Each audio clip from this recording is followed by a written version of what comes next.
जेकोसी मेला को गले आमर उद्देश्य तो हूँ केवल खाइबा हेले आमर प्रथम लक्ष्य हूँ से लंका चप कटलेट आउ मथुरा केक रो स्टॉल खोजिबा कारण मेला परी लंका चप कटलेट आउ मथुरा केक आउ कोठी भी सेमिति मिलेनी से सबू पछे 3 दिन पुराना तेलर छणा होता किंतु तार स्वाद पाई आमको से सबू भारी पसंद।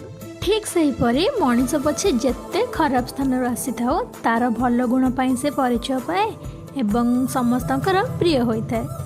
मनीष जदि जीवनर वास्तवता को ग्रहण करे तेबे बहु बाधाविघ्न कष्ट जंत्रणा सत्वे से ता जीवन को भी यही मथुरा केक परी मिठांश परिवर्तित करिपारे। हेले मन रख अधिक मिठा स्वास्थ्य प्रति हानिकारक तेणु जीवन में कषा पिता लुणिया परी छोट छोट दुख सहिबार धैर्य रखिबा उचित।